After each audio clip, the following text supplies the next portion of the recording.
we're starting to roll here a little bit after that A&M game. Things were a little scary. Oh, they almost lost to Florida.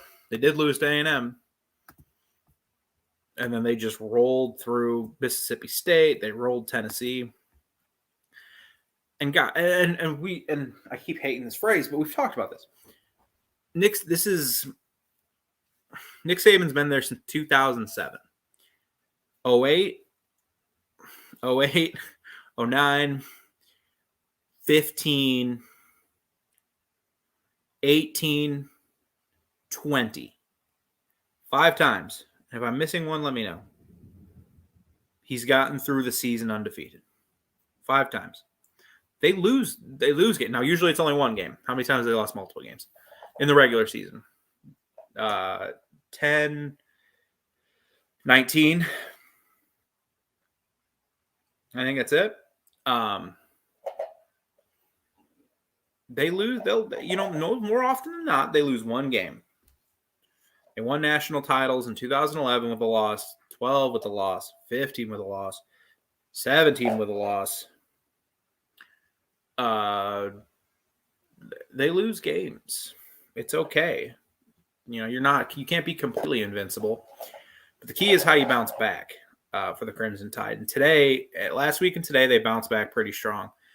There are some teams with that kind of pressure could have wilted a little bit, and they didn't. They come out and played an incredible fourth quarter and really took a stranglehold on this game and dominated.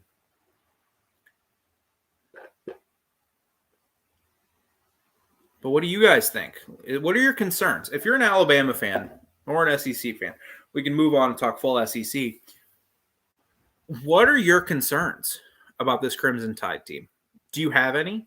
I have a couple. I think their secondary, it's worrisome how their secondary gets burned.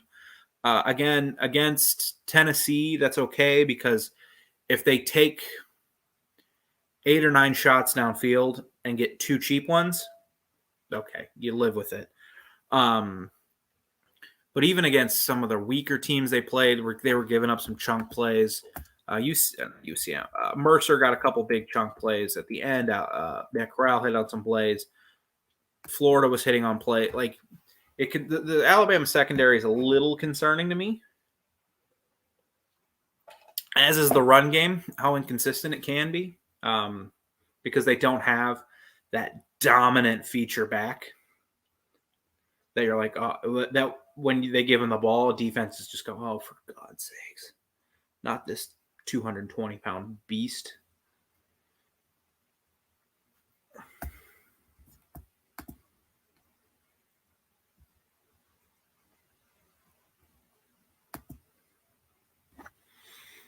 I don't either, but it kind of depends on the situation. Like if it's 3rd and long and you're backed up, there's no point in throwing a pass unless it's late in the game, obviously, or you're down big. Because I hate conceding. I also understand it though, especially in a game like tonight, because handoffs on 3rd and long make it feel like you're conceding drives, and you can't do that against Alabama. I think if they played today, yeah, Alabama loses to Georgia, but we have, we're about to hit week 9. So they still have 4 games and a bye week. So they still have 5 weeks to prep. That's a lot of time. Teams can get better. Look at Ohio State. Ohio State's gotten crazy better as the season's progressed. People thought C.J. Stroud was the problem.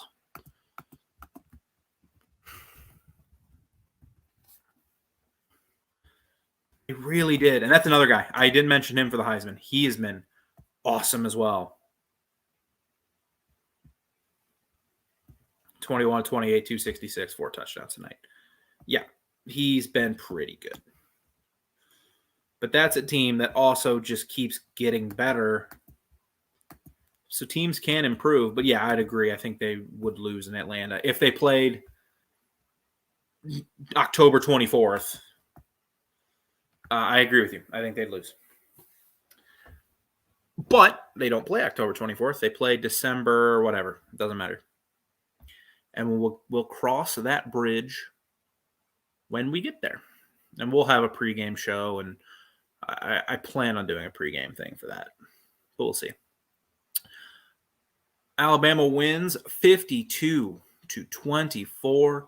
Leave your thoughts, comments, reactions, questions, Do you like my Seattle Kraken hat? If this is the first time you've seen one to even watch hockey.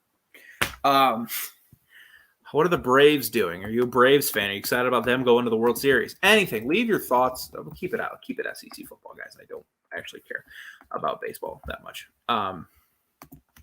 Leave your ideas in the comments.